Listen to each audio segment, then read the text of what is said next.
Welcome to our final episode of the show before it is Christmas. This is Comic Book Nation. What? I am your host, Kofi Outlaw, and that muted response from my Grinch co-hosts over here, Janelle Wheeler and Matthew Kofi Aguilar. was waiting. He was waiting for us to sing a Christmas carol. This is the first time we let him down with the singing. We let him Matt. down. I know, I'm like, it's Christmas. Like, I never go enthusiastic, and you guys are like, better watch out. You better not cry. There it is. Matt. I have what? I can't be put on spot. Yo, you better hit some Mariah Carey notes right now. I don't Better know not pout. I'm telling you why. There you go. Santa Claus is coming to town. And that's what we do for holiday spirit here at this podcast. No wonder we have a cynical reputation. But welcome to Comic Book Nation, the official podcast of Comicbook.com. I'm your host, Kofi Outlaw. Janelle Wheeler, Matthew Aguilar are with me. Today, guys, we are going to bend our minds and get back into The Matrix. The Matrix Resurrections is out. And originally we were going to do like a whole episode about this, but we got some other stuff we got to cover. And so we're going to do that stuff as well and just kind of pack it all into one show here. But in addition to The Matrix, we got to talk about that Hawkeye finale, new comic books. But first, up right at the top, right before we came on, this new Uncharted movie trailer dropped. And so this hits kind of a lot of stuff because it hits Tom Holland, post-Spider-Man stuff now that Spider-Man No Way Home is out. It hits gaming stuff, which is always part of Matt's agenda. And of course, it hits big movie stuff, which is always part of our agenda. So here we go, guys. Uncharted movie trailer. What did you think about this second version? Because I think we were all, we were kind of okay about the first one, but we were still having trouble buying Holland as like Nathan Drake and, you know, Mark Wahlberg as Sully. And this trailer does make some efforts to correct that, correct? Why didn't they start with this trailer? Yeah.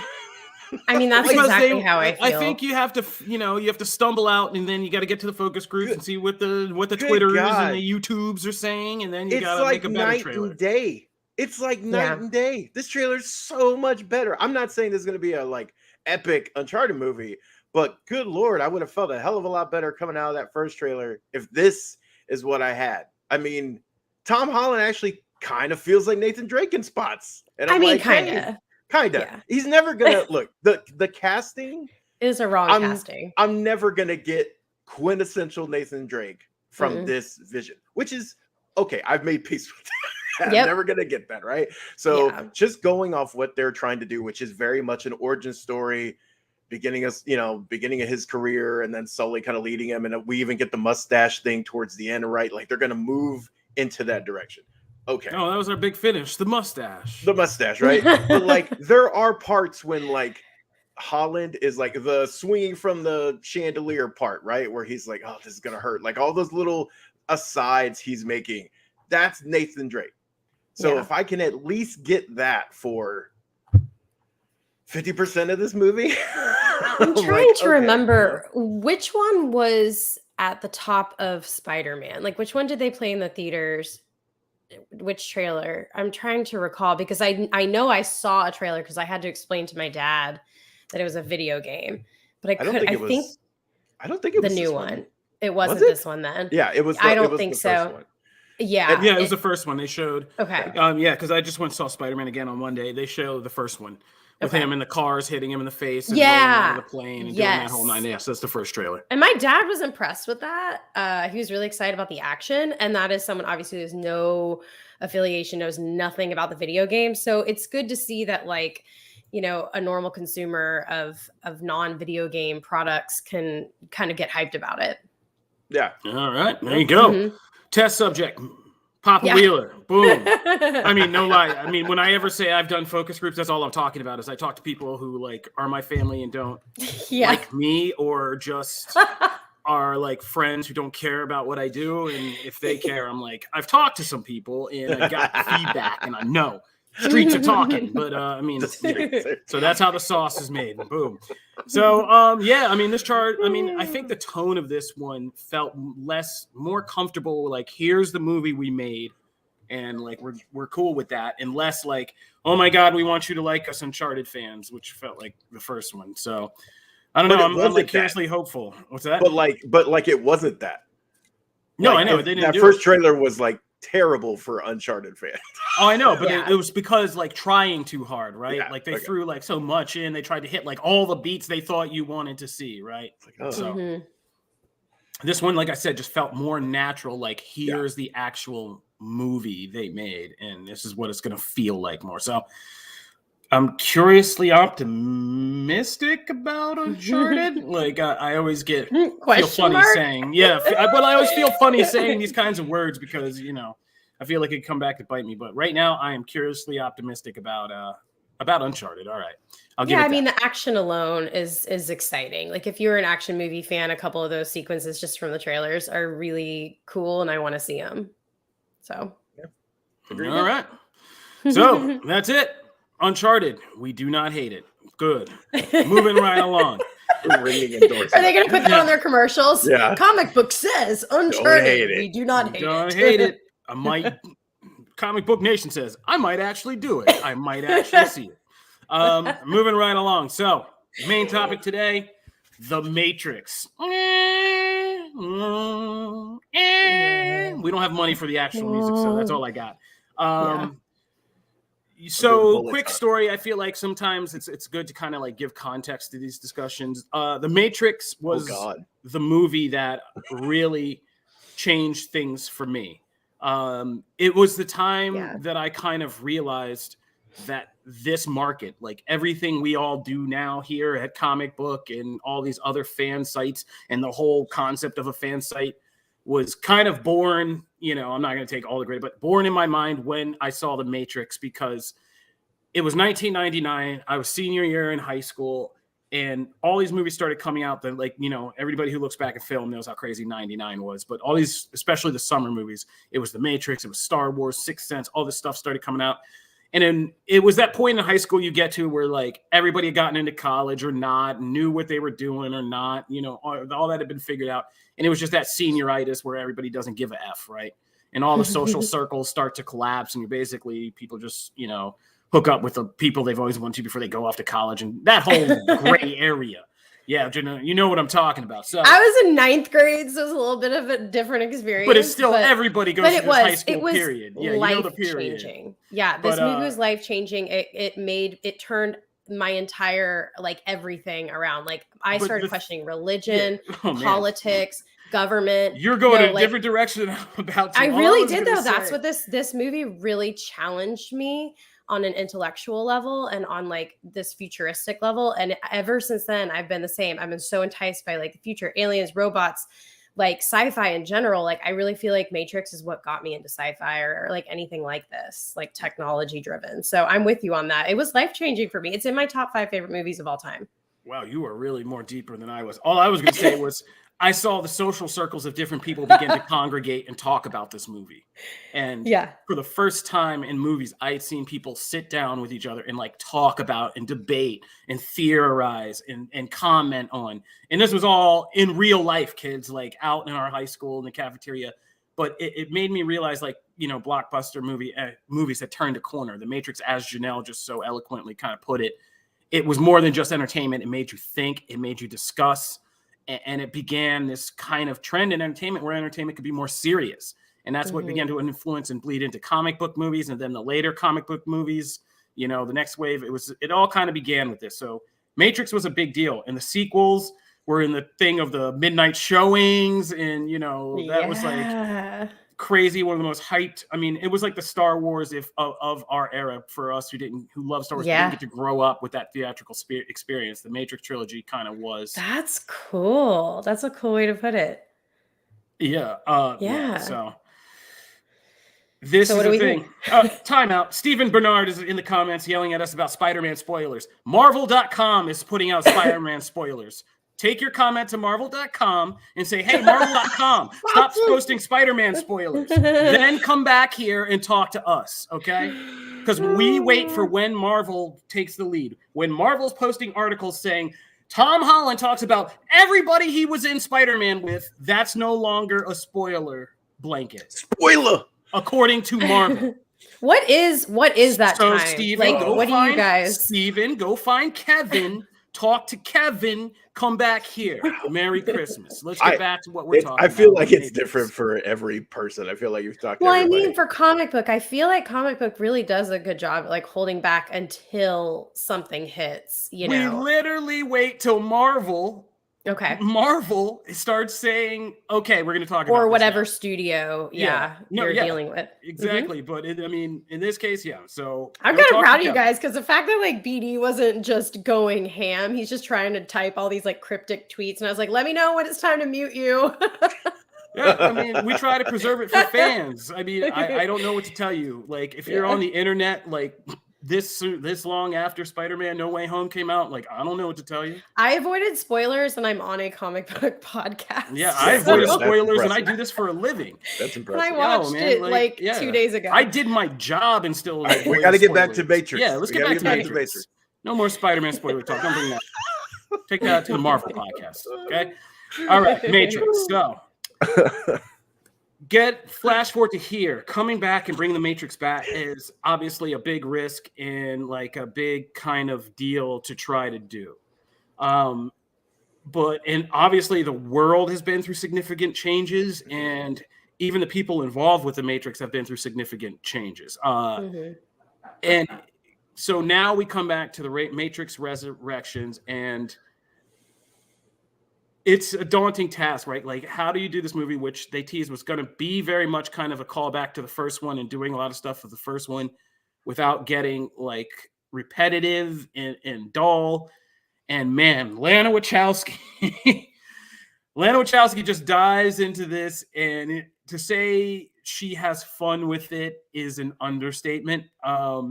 This movie is probably one of the most, like, outside of a Charlie Kaufman movie, this movie is, and I feel like Charlie Kaufman could have like stepped in and written part of the Matrix Resurrections, and we'll get to that. But it is the first part of this movie and the second part of this movie are very different experiences, at least for me.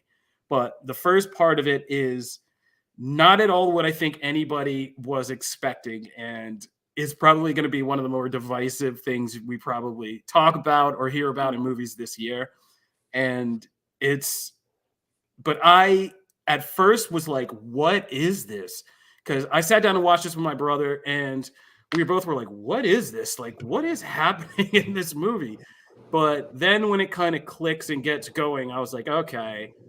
And then when I ended the movie, because it's on HBO Max, I could see it again. I would stream it again, and I watched the first part again, and I actually enjoyed it a lot more. So even though I don't think it is as good in quality as the first trilogy, I think the action and some of the filming is a little rough in spots.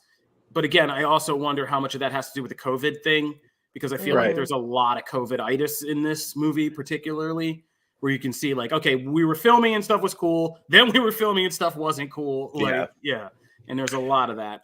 But I think the end result is I would watch more Matrix after this, and that is always the key end question, right? Like, would you watch more after this? And for me, I'm going to say like, yeah, I would watch what was going, like, more of this. And Brett in the comments is like, yeah, the first hour you're trying to figure out what's going on. But yeah, that's what you had to do in the first Matrix.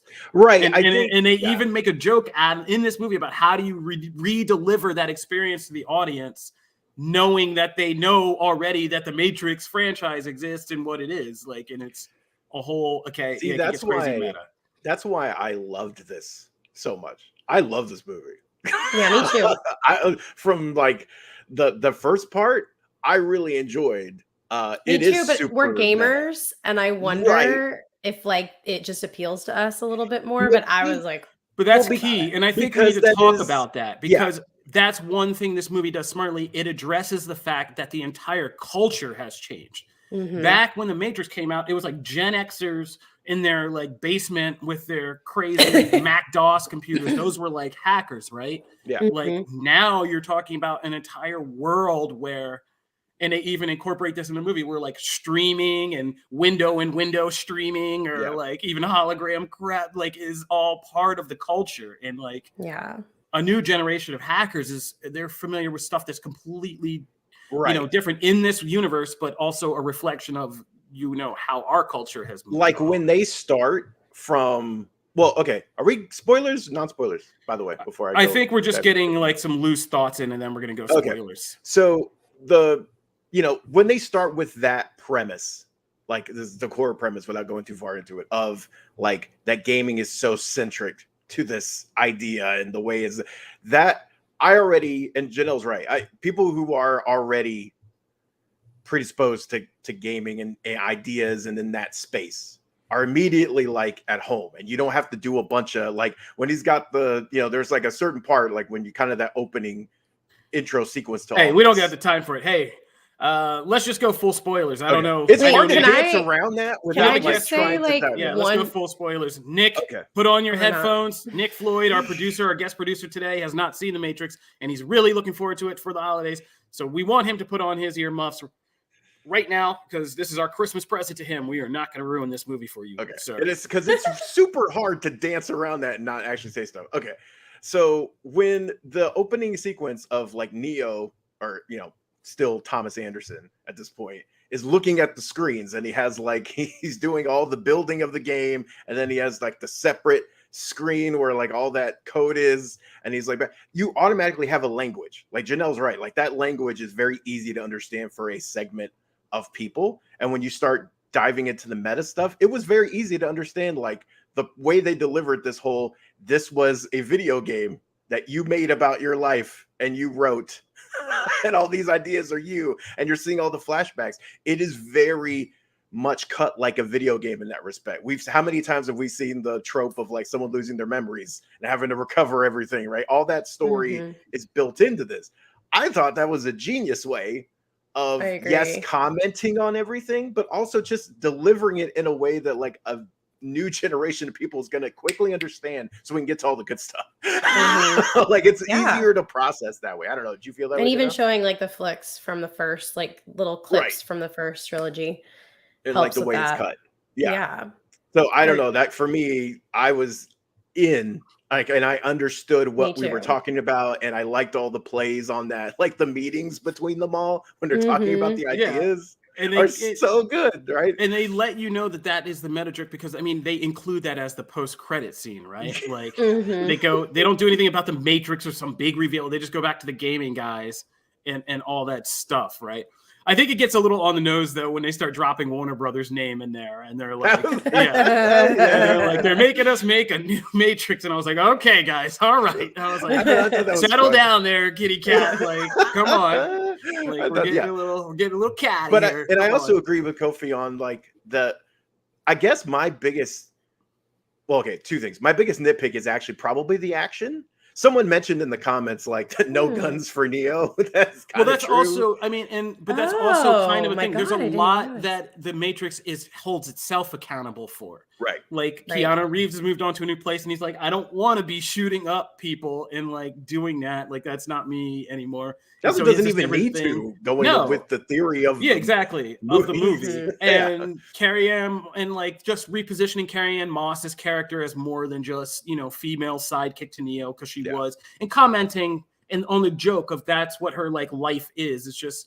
It's kind of a meta joke about how the franchise took this character who was supposed to be this badass hacker, independent woman, and it was still made in a time where she had to become like girlfriend of Neo, like dies, props up male character, and like do that. And now things are very different, right?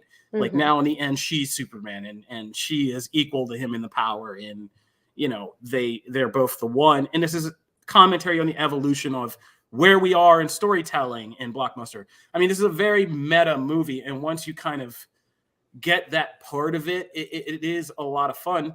But once you get out of this initial, and that sequence, like I said, a Charlie Kaufman movie, I think it really did for me, and I was redeeming. That whole sequence to White Rabbit is so great with Keanu and the pills, and it being like Requiem for a Dream or something like that, or just him taking the pills and going through daily life.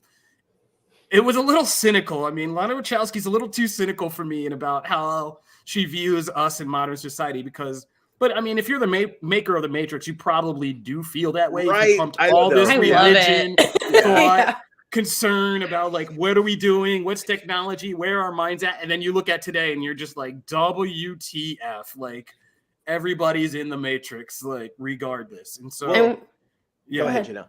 Well, we just have a few people talking in the comments, and I love the Christmas said I love the new Matrix. Still can't touch the original, but it gets the franchise back on track, and I do agree with that. In that, like the one thing I was going to say even before we put up the spoiler was like the stakes are different in this. Like we're not saving the world. It doesn't feel like it's this like huge like saving the world. It's a love story. Like it's them two. We need to go back and rescue someone. It's not we have to literally free the minds of the entire existence of humankind. And so obviously the stakes are different, but it's still super enjoyable. And then Bun says, do we need to see this in the theaters? Will it be just as good if you watch on HBO Max? I wish I saw it in the theaters. Like I felt that it was a muted experience on a TV. Oh man, personally. I mean, I watched it with 4K and a sound system here, and it was still pretty good. But it's a Matrix. No, I mean I'm not. I'm just stating like stats for my. I didn't even think about that.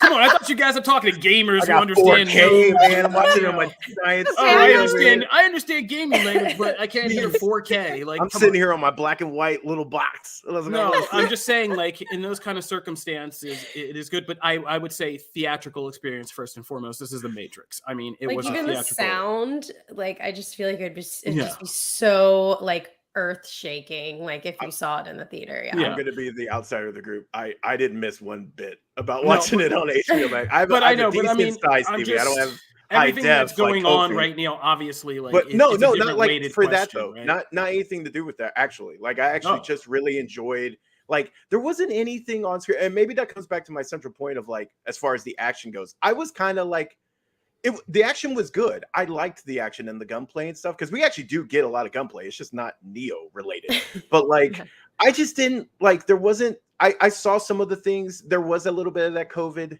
haze to certain explosions looked a little weird, like not like almost like they could have used a little more time in the oven type of thing. Maybe another 6 months to really polish that and not make it look like wire work or not make it look like this. But like the other stuff was awesome, and some of the action's really cool. Like there's a whole rooftop sequence, right, with just Neo and Trinity, and I thought that was awesome with like helicopters and stuff like that. But nothing on that really screamed to me like I need this on a giant screen and I need to surround it. Like I really enjoyed the stuff that was the meat of the movie, which is all the meta stuff, all the dialogue between those, and this growing, like Janelle said, this growing story between these two that is a love story, but not in the prototypical rom-com way. It's fully two fully developed characters, and I love rom-coms. Definitely not a rom-com, but like it's two fully developed characters coming into like their ideas of who they are, where they fit into this, what the meaning for them is, and all this other stuff, right? So I really like thought that was the meat of the movie. I don't need that on a giant theater. Like I'm perfectly happy with that. I feel like I came away satisfied with a full experience. But my other thing I wanted to mention before was that thank you, Jessica Henwick, for turning down the MCU. Just for a bit. You'll get there in another one, right? And you were already technically part of it. But like, oh my God, Bugs is my favorite character this whole damn movie. Well, I mean, let's get to that because some of that I want to talk about the world building because we got to the meta part and how it deals with reintroducing the Matrix and Neo and on Trinity and all that stuff. But there is a definite, and like I said, when you get to the second half of this movie, I really enjoy the actual new world we find ourselves in and the ideas that are presented there for the larger Matrix mythos, right? So you had this idea that after the machine war, Neo changed things, right? And so some people and some machines get the idea like, yeah, we got to unite and work together and not be in this binary type of thinking, which again is a meta commentary on our society and where we are, and maybe need to start thinking.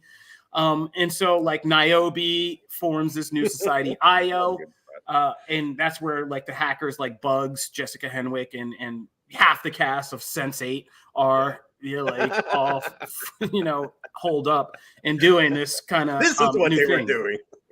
And it's a cool evolution of the Matrix which was all about, I mean, a lot of it was about the style, the aesthetic design and all that. In this new world, the outside world is now like, it used to be like in the Matrix was the cool part, outside the Matrix was like not so cool, right?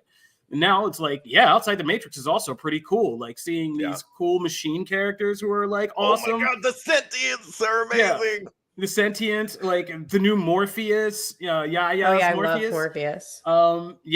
Who basically, I mean, way to take that, because I rewatched the whole trilogy like in the days leading up to this. Yeah, way to take that big baby face from Matrix Revolution and actually make it into something cool and useful for this movie with all the swarming beads and all that. New Morpheus and that whole kind of explanation and just having these kind of digital machine characters that can help you now. It made this team cooler and like the ideas cooler. And yeah, I thought the like new world design was my favorite part of this, was getting out and seeing all these kind of things with the new machines and stuff like that. Yeah. Even the kind of on top of the world building, like just expanding on the lore with, Zion and like what happened in between, but also the fact that like, I like that everything is not binary anymore. So like with the sentience introduced, right? They even say it at one point, like us is a different meaning. It's not us versus them. It's like whoever is kind of united in a thing. But then we also see that there was like a war between machines and sentience, right? There was like a war for power when like the power levels were so low. Well, that was the interesting thing, is like when this new idea that Neo did about kind of going to the machine world and talking to the head machine and fight and uniting with him to stop Smith. It was the people who went for new ideas survived, and the people who kind of didn't go for the new ideas and thought they could live in these old binary ways died off, which is a whole level of another commentary, right? Yeah. Because Zion, falls, the old machine world is kind of like in disarray and having its own problems. And it's like Io's looking cool, like, they're growing strawberries and stuff. And so, yeah, I mean, and that was a very like I said, those are very interesting ideas that kind of change the entire paradigm of this series into something new, and it gives you something new to think about, right? So, yeah, Niobe still a badass though. Oh yeah. And, I feel like a lot of these comments, like Valentina has a beautiful explanation. I guess the meta thing is fun, but to be honest, this movie felt short for me. Saying that like the music wasn't even that impactful, which is like something that super stood out about the first one. You're right. Like I did feel like we were missing certain elements that would have taken it over the top, and certain like action scenes or special effects that really like put the like Matrix on the map, like the slow-mo bullet thing in the first film. Like we didn't have any one moment like visually that stood out. It was like, oh my gosh, this is like just so immersive. This is so crazy. I've never seen this before. And that I do wish that they tried a little harder to be innovative with just one or two things that like just were so like breathtaking. And I do hear that though. And you don't realize things until you get into a conversation. That's you making a commercial for HBO Max, girl. Yeah. No, I mean, I do, because I agree. I think looking back on it, I think of a couple scenes that are really cool, but I can't think of one scene that is Neo avoiding the bullets. Yeah. Like there's not that particular scene. Like I love the bike chase. I actually thought that like seeing him use his powers on the back of the bike and she's like, I thought there's some really cool moments there. I thought actually some of the coolest tech stuff was just in the real world with the sentience. I thought some of that stuff was cool, like seeing Yaya literally become beads and like form through tunnels and all that. That was really cool. I'm kind of conflicted on Yaya's Morpheus. Like I don't know. Like there are parts that work for me and there's parts that don't. Well, the franchise kind of screwed itself, and there are some elements that comment on how this franchise got commercialized. But like they killed him off in that canon game. Look, this movie does leave that as canon. Yeah, that's what I'm saying. The game, so they had to do something about that. In retrospect, though, there are parts that I wish we could get. Like, look, I'm all for continuity, but there are times where I feel like if it's better for the franchise overall to fuck it and move forward, do it. I don't necessarily think like I know it was an event at the time, but so were a lot of things. Okay, like at one point, Chumbawamba was like a huge band. It was a huge like they had a huge single. That doesn't mean we build everything else around them for the next like 30 years. I'm just saying, like, why can't we ignore that and bring Lawrence Fishburne back to be? Lord knows there could be a way now, right? And I do like by the way, the time gaps were actually some of the most interesting things. Yeah. And by the way, no hate on Chumbawamba. I don't want like the Chumbawamba fandom to come at me. No, but I think one of the comments I saw about this movie that was kind of like very fitting was somebody said that this is a movie where they had cast, John Wick director Chad Stahelski as an actual character named Chad, rather than have him punch up the action of this movie a little bit. And like, I died from that one. I was hashtag dead, but it's true. I mean, Chad Stahelski's in this movie as a guy named Chad, but the action doesn't seem as strong as it could be. I think there was one sequence on the train that was like, I was like, okay, that's pretty impressive. And some parts that was what cool. they were doing. But otherwise, like, then I mean, Lana Wachowski maybe needs some stunt coordination, and you also don't. But again, you don't know like what can we do now? Because I was looking at that crowd scene at the end in the cafe, and I was like, "There's a lot of people." Omicron in there, is that where Delta came from? Like, there are a lot of people in there. If those are real people, that's a lot of people. Like, as conflicted I was at half Morpheus, of those weren't people though. So. Well, that's true. Yeah, that's what I'm saying. I hope not. Yeah, I hope that's true. As conflicted I was on Morpheus. And maybe that's just because I have like Lawrence Fishburne, like I just have that ingrained in me, right? Like just that take on the character. I actually really dug what they did with Smith. I actually was fine with that. Maybe because that character never really, other than the Anderson, like other than that never really resonated with me a ton. So I loved that agent. Like hated him so much, and I was really worried that I would be pissed he wasn't there. But you're right. They did a great job with that. And also Hugo Weaving ain't coming back. So the dude from Hamilton was real good, man. Like, is that where he's from? Yeah, he's the king. He's King George. Oh man, I love that song. Okay, he's King George. Wait. Yeah, but he was good. Somebody said on Twitter it was like this was the yassification of Agent Smith, and I was like, that works. Yeah, but it was just good. The gaming setup, because I love Mythic Quest, and it reminded me a lot of Mythic Quest, and Danny Pudi's character in Mythic Quest was, he plays the business guy who's like the shark and has to do all the shark stuff for the game company to keep them going. And I was just like, this is a realistic Silicon Valley. Like a guy like Thomas Anderson would have this dude as his partner, and and that's just a great dynamic for them as like kind of the creative and the business guy of this like gaming company. That was fun. Yeah. In that scene, and I like the scene where he remembers like he is Agent Smith, and it starts because it's sprinkling in the rain, and he's just like, wait a minute. And he's like, I know what I'm supposed to do here. And he just starts busting off shots. And I was like, oh, okay, now we're rolling. Awesome. So that guy, I mean, if you got to have somebody step in for Hugo Weaving, he did a good job. So yeah, not mad at that. What would you guys give it out of 10? Yeah, let's wrap this up and take an ad break. But let's get some final ratings. Out of 10, for me, I would say a 7. I'd say a 7 out of 10. Janelle? Matt? Oh, no, I was going to go last. Because I'll say why. Because I like the world building. I like the meta, clever way they get back into this story and into this world, and it comments and makes us think about, our world again. But I think the action was a bit of a letdown. So that's why I'm going to take off those points and say 7. Yeah, I'm going to give it an 8 out of 10. But I feel a little biased because of my love for these characters and my excitement of seeing them back on not the big screen, but a screen.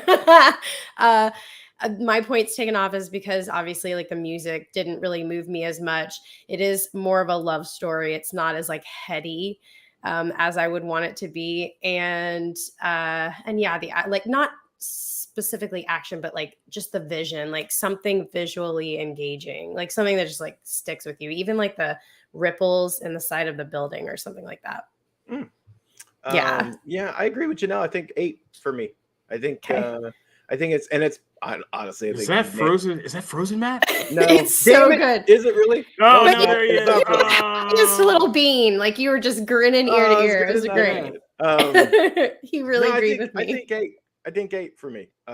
For the same reason, I actually think Janelle nailed it perfectly. I don't think I need to add anything to that. Like, I'm on fire. You guys approve of me today. Let's get it. Yeah, no, I think she said it best. Like it was for the same reasons. The action, like you're right. There's not like this.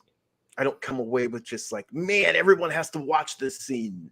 And that is something you felt even in Reloaded. And now I do think Reloaded and Revel, like I do think those last two movies are probably going to get a little revisionist history as far as how good they were. Because like I like Reloaded more than most people, but I feel like for the last however many years people have been like crapping on those movies, and like now they're going to be held up as like these classic Reloaded things, and I don't necessarily feel that way. But I can't say from each one there were scenes that like wowed me just from a technical and action standpoint, and I didn't get that in this one. So that would be my main critique. Otherwise, I was hyped. I mean, I want to see more bugs. I want to see more of this new world. I want sentience, like all that stuff. Like we didn't even mention like half the side characters they kind of tether to and bring back. Chopra's character, who's like a tie. Like they do a lot of world building stuff, like Kofi said. So I think I'm excited for the future. All right, and no more spoilers because I got to message Nick Floyd and tell him that we're done talking spoilers. Right, so done.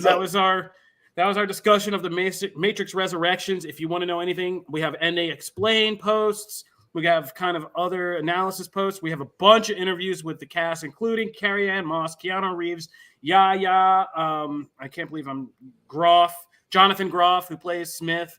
We have a lot of Jessica Henwick. So we have a lot of good interviews with the cast. You can also watch on Comicbook.com as well. Right now, we are going to take a long overdue break, pay some bills. But when we come back, we are breaking down the Hawkeye finale and talking new comics for the week. So be sure to stay tuned for that. Bro.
We are back. This is Comic Book Nation, the official podcast of Comicbook.com, and we are diving into the Hawkeye season finale.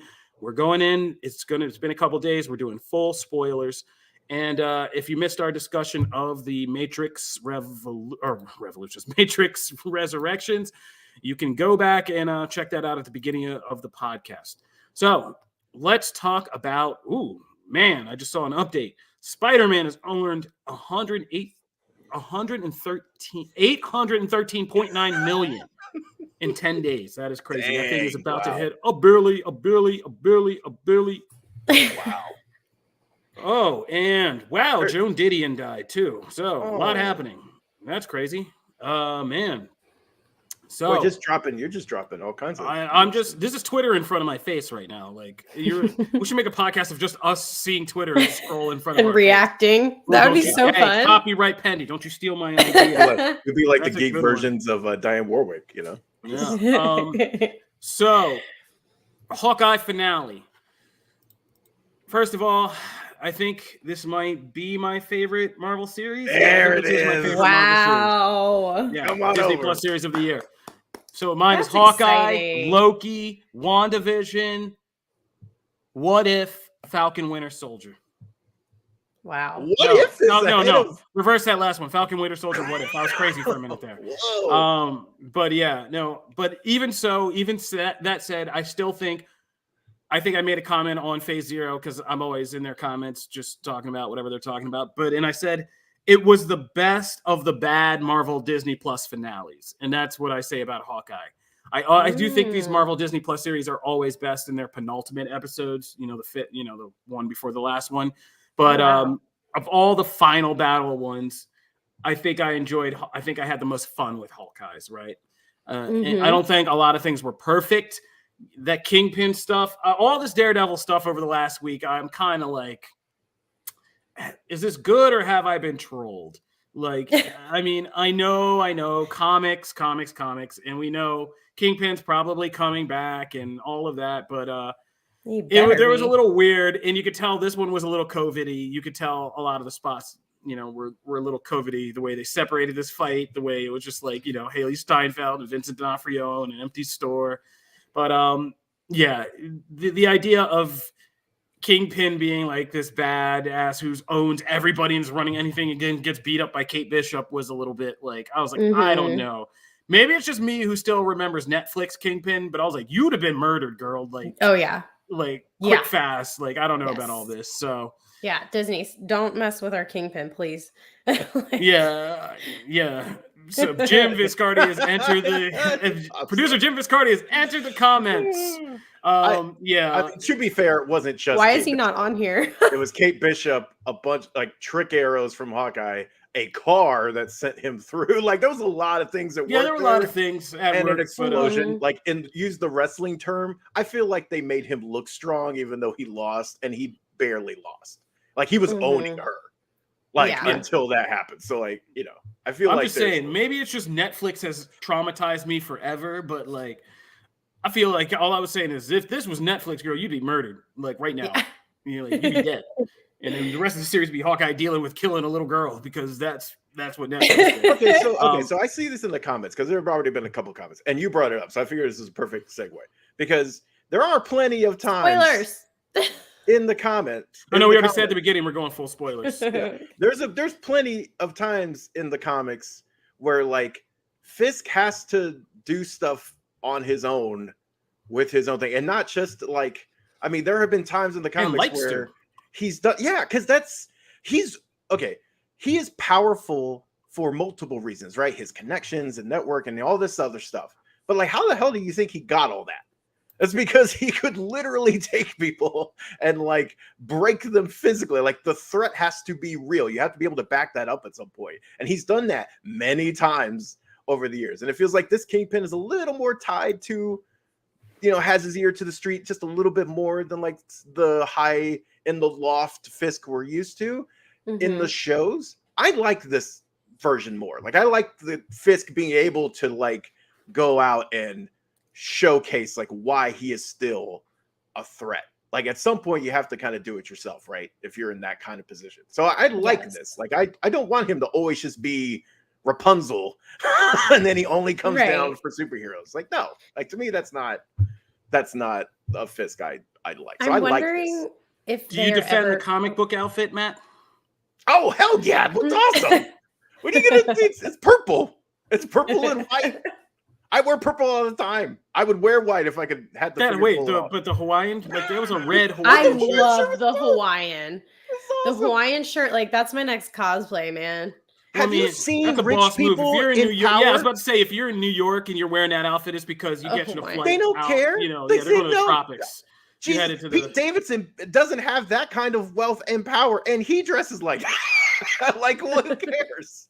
Like, yo, if you're in a position that like has that kind of confidence and have that kind of swag, you wear whatever the hell you want. Who cares?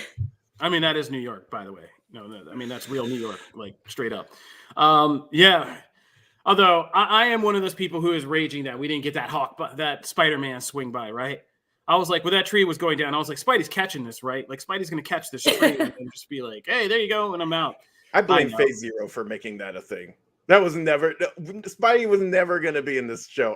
Why? Like, why was that ever? Just because the movie and the finale? No, it's just Rockefeller Center. Everybody's living by Rockefeller Center now and hanging out. Calm down. It's the same Mephisto junk from last time. No, I saw that stuff. I'm like, well, we know Mephisto's now in Doctor Strange, so it's okay. Man, I definitely thought the Mephisto was going to No, but I mean, definitely not Spidey. The end fight, though, that was good. It really made this. I think this series has made Hawkeye's and his weapon set given a lot more respect, right? Like, the arrows actually had their own subplots, right? Getting more arrows, doing that, all those Hawkeye problems and what they can make from them. And, you got to respect Hawkeye's arrows after this. So good, because a lot of you needed that. You needed correction. Are you looking at me? I can't tell. You're kind I'm of just looking into the eye of the camera at everybody in the world who didn't respect Hawkeye and is now coming to this like, oh, I love Hawkeye. No. Hawkeye's been the man. That's actually not ever. See, that's you fair weather fans out there. No, see, that's the problem. I don't bandwagon jump. Oh, I wasn't looking at you. I know love you're this series. Settle down. We know you're too peppery for that. I love this series. Nobody's accusing you of this. As Kofi said though, this was my. I think I said last time, like, someone would have to bring Cardiac in and shoot him for this to not be my favorite series. That did not happen, thank God. So this is my favorite hands down series. Wow. Lame post credits. I don't care about this musical. Ew. I know. I was waiting. I thought he was going to go in there and shoot them with like a net or something. And to make them stop. Christmas, you cynical bastards. It was not a Christmas song. It was a Christmas gift to fans. I didn't want it. I didn't watch it. I just was like, yeah, I know this is going to be dumb.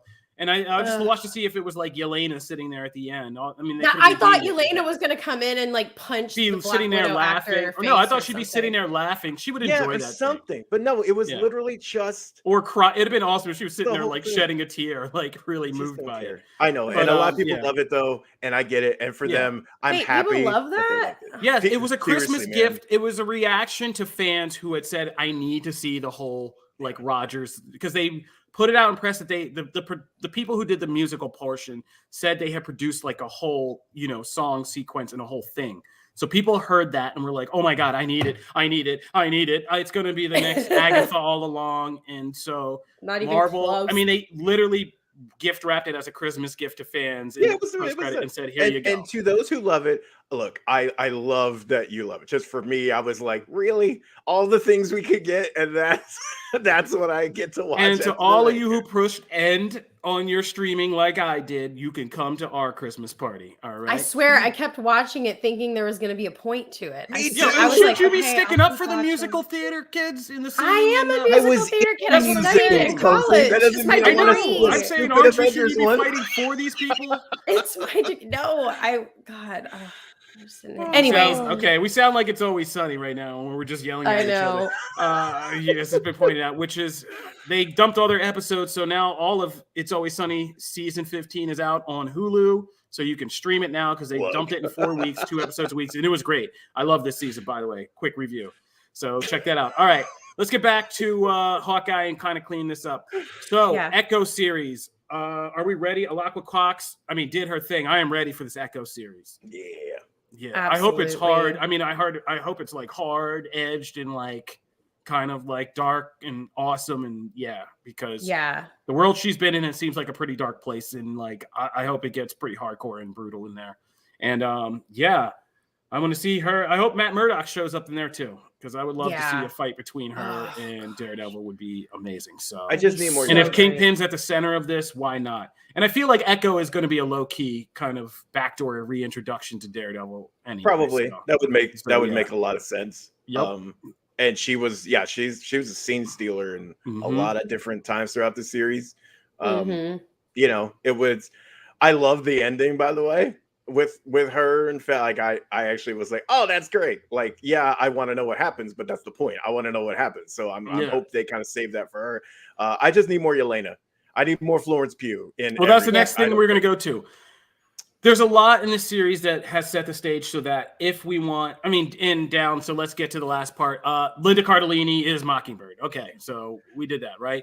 Yeah. They get the Rolex back. It's Agent 19. Agent 19 is Bobby. Bobby is Mockingbird. So and every Agent of S.H.I.E.L.D. fan was in arms. Yeah. I saw that because I did the articles for Comicbook.com about, the reveal that Laura Barton, Clint's wife, is Mockingbird. And I forgot to mention Adrian Palicki in the original one I wrote. And then I went on Twitter and I was like, ooh. And I went right back to that article and was like, here's some love for Adrian Palicki, Agents of S.H.I.E.L.D. We already had a Bobby in the MCU. Supposed to get her own spinoff too. But supposed to get her own spinoff. But it's the multiverse. So she belongs to the multiverse now. So it's all good, bro. Yeah. Multiverse bros. Bobby. So now the Mockingbird thing. So that was like a final piece. We really have everything in place that we could. Hawkeye season 2 could be a lot of things, right? I, for one, and I tweeted this out, and it seems to be a semi-popular thing, is I need that Mockingbird in Hawkeye event series because I'm a Marvel fan and I'm also a parent, and a mom and dad have to either save the world, save the family, and get back in time for Make Dinner show. I'm all here for it. And just seeing the Bartons like go out and have like little marital things while they're like doing awesome spy stuff, like I'm here for that. Me like, too. Absolutely. So yeah, let's get that made. Okay. That'd be really cool. Okay. Thank you. But we also have all the pieces in place to do some of that, to mix some of that classic West Coast Avengers stuff with some of the new West Coast Avengers stuff in it, kind of the hodgepodge of stuff that Marvel. So like the classic Hawkeye and Mockingbird, led team that was like in the 80s, I think, and then 80s, 90s, around that era. And then, the new one with Kate Bishop and Hawkeye and all that run, you can, like I said, there's a hodgepodge of Avengers stuff out on the West Coast. You're about to get America Chavez, and Doctor Strange. And so, like, yeah. Oh, so good. I would love to see West Coast Avengers be a thing because... Let's do it, man. Let's do it. Yeah. Duck Pond Lame says, yes, a post-credit scene better than Rogers the Musical would have been Yelena, Kate, and Clint eating mac and cheese in silence. Avengers shawarma style. That would have been much better. You just saved that post-credit scene. Thank you, Duck Pond Lane. Seriously, man. Yeah. So, yeah, just to mention, Doctor Strange 2 trailer is officially out now. So you don't have to hear our bootleg conversation about it. Dope. Yeah, it does look dope. Let's go. I am placing my bet that we don't know a lot about the villain, and that is not Strange Supreme. I'm not buying it. Strange Supreme became a hero at the end of What If, guys. He decided to turn the corner and become a hero. I think it's going to be, if you look at the Doctor Strange poster, I think it's very telling. It shows like different slices of Doctor Strange and Scarlet Witch. I think there's going to be a lot more variance at play in this movie than we may think. And these two actors could be playing different variants of their own selves. So cool. And Evil Strange could be one of them. Evil Strange could also be a manifestation of whatever evil entity is at the heart of all this. Because people like Shumagorath, I mean, these evil demonic entities are like, their whole thing is you cannot perceive our true forms, and they appear as different things or whatever can do that. So okay, now here's the thing. I don't typically feed into Jim's hot hands comments. However, that is not a bad one. I think it is Strange Supreme, but I think the trailer red herrings positioning him as a villain. And if he says that line, that can still be a line that is like, oh, things are about to get interesting, and he could still be. That's not bad. I gotta give Jim his props. Yeah. Wow. Love this. Also, he's so hot. Evil Strange is so hot. The brows, like evil brows. Still got that bad boy face going, huh? Love it. Yeah. Still got that bad boy face well, going. They took Winter Soldier away from me. He's all sweet now. So. Bad boys for life. All right. All right. Janelle, Evil Strange will just break your heart and leave you trapped in an empty dimension. But it'll be fun until then. I'm sure it'll be fun until then. All right. Ride that wave. But yeah, so that's a good, interesting theory, Jim Viscardi, that we're going to get Strange Supreme, but it's not going to be he's not going to be a villain. So that'll be kind of interesting if he has to kind of unite with him and kind of do that. But all right, do we have anything else from the Hawkeye finale that you guys want to get into or dissect? I guess just like final thoughts, like what would you guys rank the final episode? Because I've seen a lot of mixed reviews of people. Like my favorite coverage site roasted this episode. I went in going, oh my god, I love this, and then I watched their video and I was almost like, I was just like turned off at them. I was like, oh my gosh, they're so like mean and they hate it so much. Well, you can't make everybody happy, but I mean, this overall, I mean, I think no matter what you say about it, you're comparing it against like the rest of Hawkeye, and comparing the rest of Hawkeye to the rest of the shows. It's just like, what are we really saying here? Like, how bad are we talking? Like, what's bad in this case? So like, is it as bad as the worst Falcon and Winter Soldier episode, the first one? No, not nearly. So like, probably better than the best Falcon and Ken. Is it as bad as worst What If episode? No, like, yeah. I mean, I would watch all of Hawkeye before I watch the first WandaVision episode again. Like, like, I don't get it. And that's not to crap. Rushed. I mean, there's a lot of that felt that way, but this is again like this COVID stuff. We're always going to look back at an era of this and be like, things were off. Like, okay, but saying it's rushed though, like, okay, so I think part of it is, am I a huge fan of the 6-episode format? No, because I don't. It doesn't need to be Netflix long because 13 is too long, and that's why a lot of those shows dip in the middle. Like, aside from Daredevil, which seems to just avoid that. But like most of the other shows dip in the middle and then come back around at the end and are really good, right? So there's a middle ground. And I think 6 is a hell of a lot closer. But could almost every single of these series use one more episode at the end to really help finish up tying those loose ends up and feeding into that finale? I think so. I think 7 is just almost probably right on that perfect spot, because almost every single time I have felt like, man, they cut things off where they could probably, these need to be fleshed out just a hair more to really make that finale sing, right? I felt that almost every single way in every single series so far. So I think 6 is too short. But as that is the case, 6 is what we get, right? And so knowing that they have to finish all this stuff, I didn't feel like this was rushed. Like, I loved this episode. It's probably not my favorite episode of the series still, but I still really love this as much as I loved most of the series. So I came away hyped. Turns out Swordsman is, by the way, a good guy. Yeah. Stop. He is not a bad guy. Do not talk about my failures. You said he was a bad guy. I think it's a waste of Tony Dalton. Personally, I go back to the Better Call Saul thing. He's a great villain. He's a great sinister actor. I mean, but his thing was being crazy, goofy. He was very Joker-esque. He was goofy, but and then turned crazy and murdered people.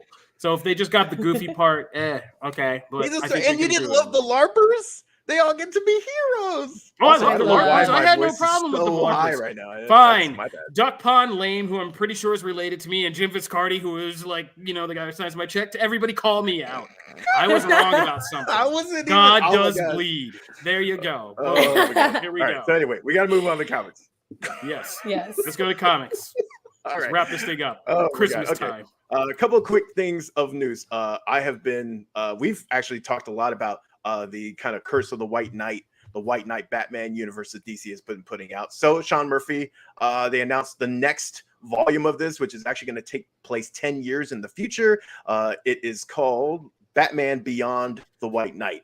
And as the name suggests, Terry McGinnis, for Beyond fans, is going to show up in this. This kind of takes place after Curse of the White Knight and the recent Harley Quinn series. So Bruce is still in prison and everything. But this is going to kind of draw him out. And we're going to see a lot of those characters in the GTO come back in as someone steals his suit. Hint, hint, Terry. Like, there's this whole kind of thing. And it's because it's 10 years in the future, we kind of really get to see this world ratcheted up further in kind of the futuristic aspects of it, which have always been part of the series. But now he really gets to kind of go all in on Neo Gotham. So I am very excited. That comes out next year. So I am stoked. Cool. Automatically one of my favorite, one of my most anticipated. We also got Tom King's new Batman announcement. He's teaming up with David Marquez. I love Marquez's work. I love Tom King, Batman. This is going to be set in the past. So for people who have been keeping up with Batman, Catwoman, things like that, this is in the past. Kind of a more classic. Able to keep up with Batman, Catwoman? Because this is kind of a more classic heist adventure thing, a limited series. And so we're going to get to see Batman in that as well. That's also next year. And then real quick, Marvel announced a new Jason Aaron-led Punisher series. And they are changing the logo, which of course got everyone talking because that logo has been synonymous. It's a big deal. Forever. It's a big deal. It's also because that logo has also been co-opted by a lot of places, right? And there's been a lot of discussion back and forth around that logo and what it stands for. So the new logo debuted. Real quick, did either of you get to see the new logo? Thoughts?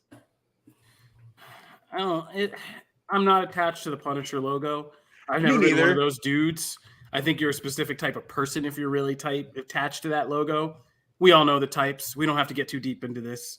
We know the people who like to run around in Punisher logos. And so I'm not too tied to it. I don't think it's really ever that essential to Frank Castle. I think you put Frank Castle in plain clothes and he's just as effective as a character. Even more so in some ways. Oh my gosh! Wait, I'm looking at it. Is the thing with the horns? Yeah, it's the thing with the horns. Here's the. Oh no! Oh no! They were like, no, you no. got well, the point, it achieves the goal, which is make something too ugly that'll never be co-opted, right? I don't like it at all. I don't think that it looks was like a the goal. I don't think dragon. that was the Oh, goal. Matt, you sweet, naive here's the summer thing. boy. I don't think that was the goal. I do think, though, they were trying to make it very distinct and away from the other one and still somehow keep the idea and the skull idea here.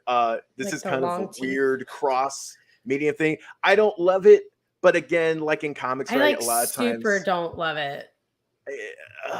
Okay, so It this looks is the logo. Thank you, Nick. Here. Oh man, you got to throw some ninja vibes in there.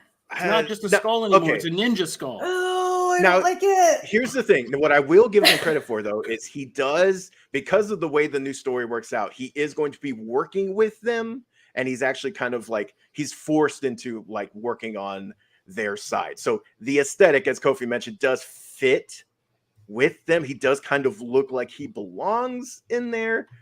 I still don't love the logo, but okay. It's weird, but I understand it. Honestly, in a year, we'll probably won't be talking about it, and we'll move on to other things, and it'll just be the logo. We'll all get used to it, and it'll be fine. Yeah, moving on. All right, so moving into actual comic reviews this week. X-Men: The Trial of Magneto. Now, I know we skipped an issue talking. I think we skipped 4 as far as like talking about it on the show. But this is the finale, number 5 of 5. We finally get to find out who killed Scarlet Witch and why. And it's a bit of a okay. You know, we talked about the Matrix and how like we talked about the Matrix and like the first half is kind of like some people are looking at the first half as a separate thing and the second half of this thing. There's a big chunk of this issue that I actually really enjoyed. I actually really enjoyed a lot of this issue.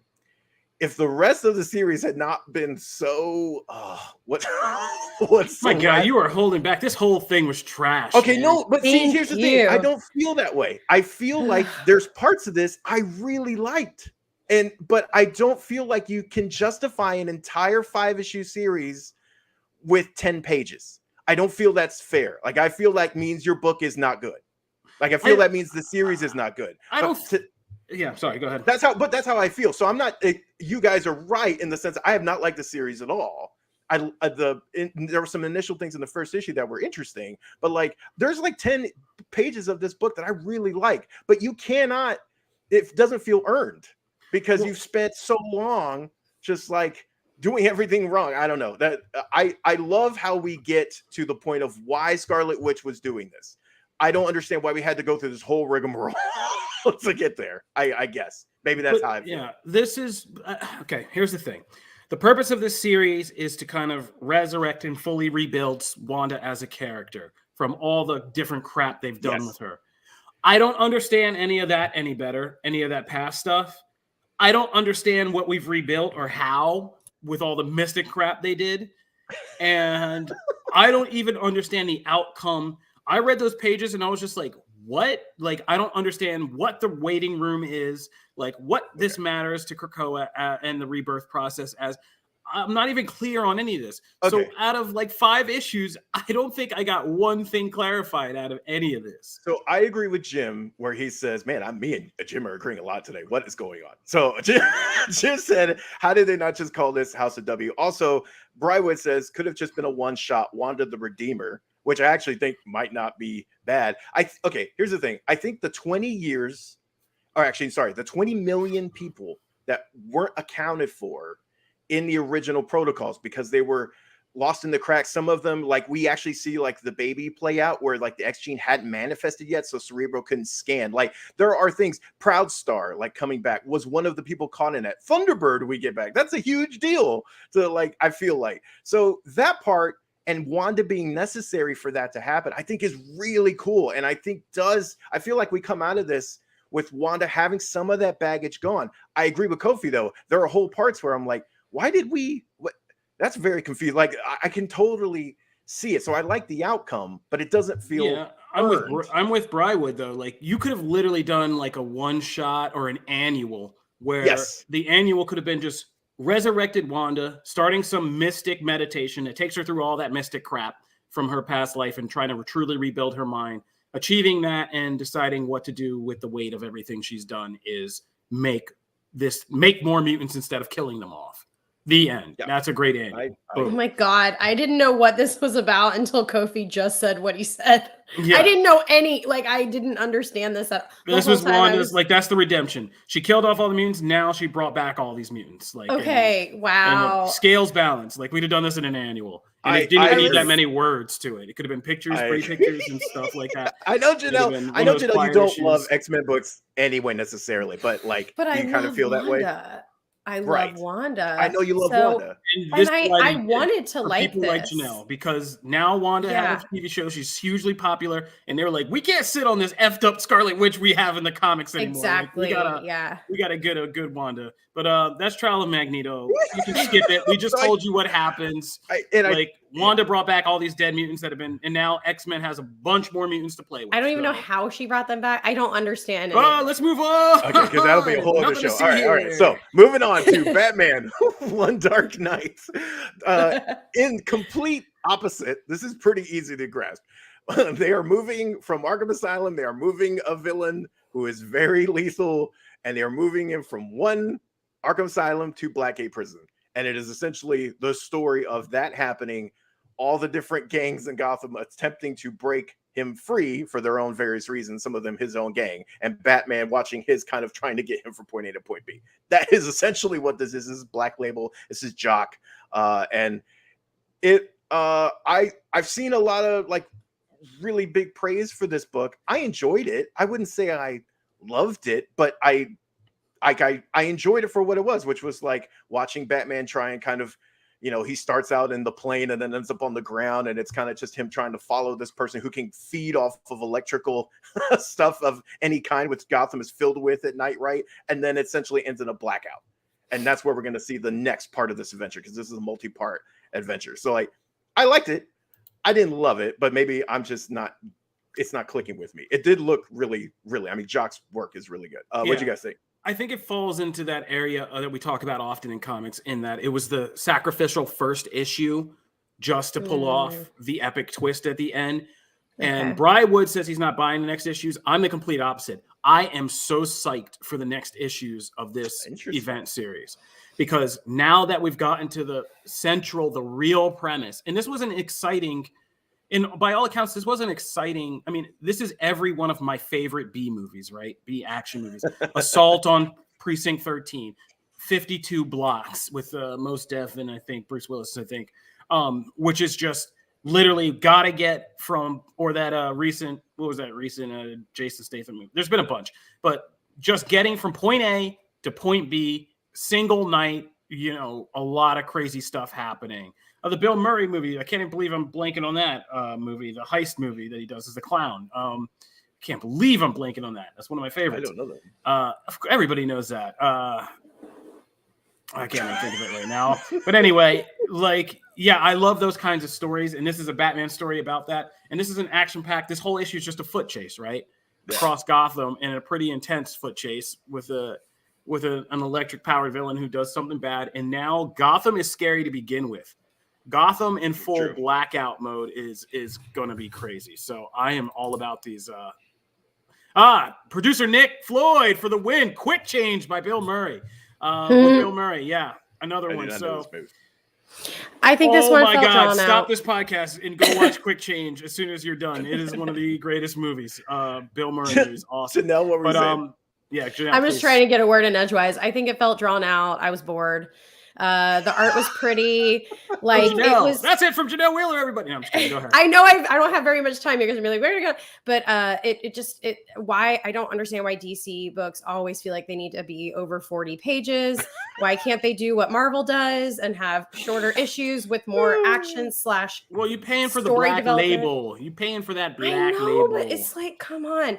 I felt that it just felt very drawn out. I did not need all this dialogue, of him just on the comm. It just felt very over the just too much. I was like, come on, I know what's happening. It's a chase.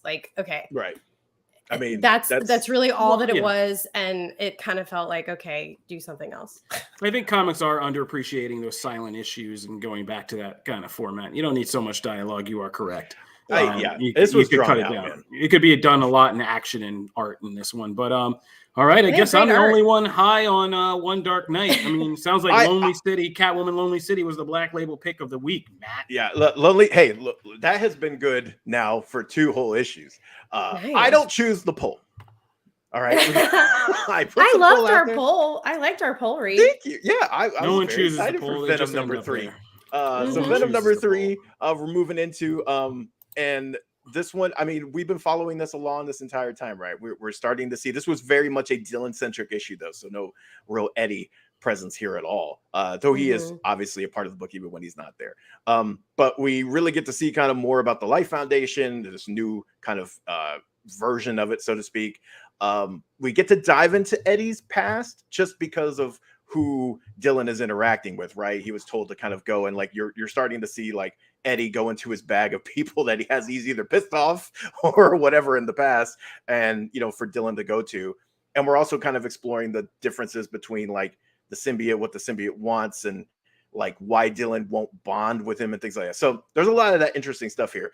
Overall, I will say this is probably my least favorite issue of the series, just because it kind of like we didn't really move any. I don't feel like aside from the very last maybe 2 pages, we didn't really move many things forward here. So it kind of felt like we were running in place. That said, there was stuff in there that I dug. What do you think, Janelle?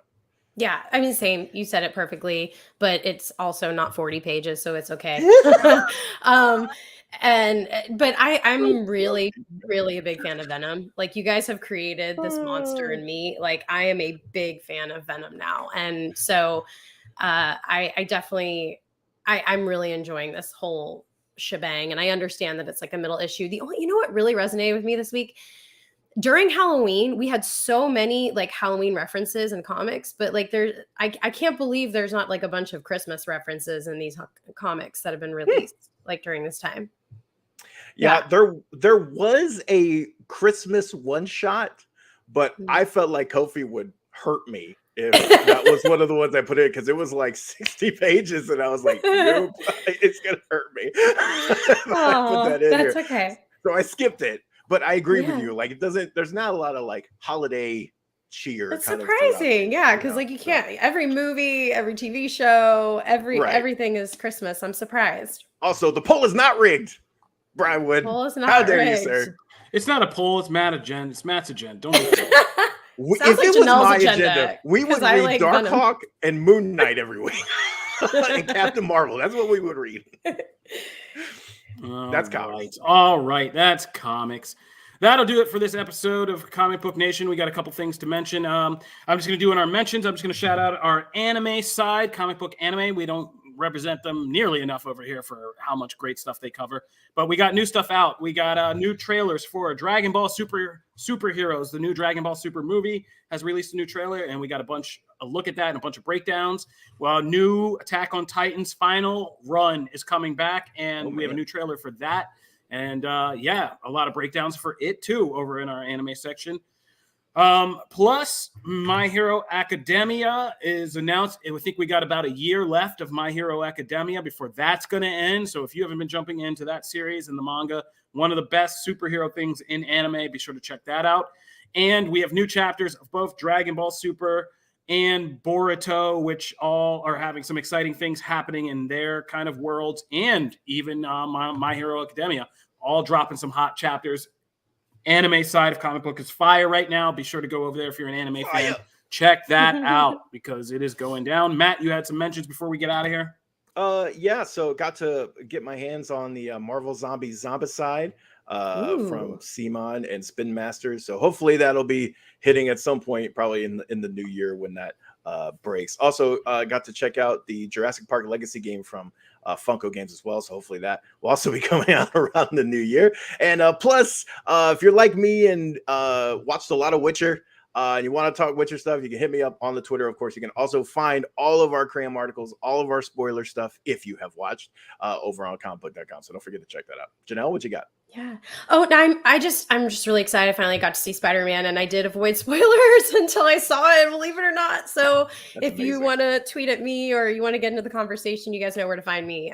But I finally got to see it, and if you know me, you know my favorite characters in it. You got to sell it to the stream. You want to hear Janelle's thoughts? Go to her stream. Yeah. Boom. You can go to the stream. Yeah. Throw a sub in there. For every sub, she'll talk to you about another part of Spider-Man. Boom. There we go. Otherwise, we want to say Merry Christmas, Happy all around holidays. We'll see you guys one more time next week before the new year. And we might have something special for you at the end of the year. Bum, bum, bum. We might have something special for you guys before the end of the year. We might have a very special show. I'm not going to make too many promises. I hate doing that. I hate committing. Yes. But yes, we might have something very special for you guys next show. So be sure to listen to our last show of season 3 and of 2021 next week.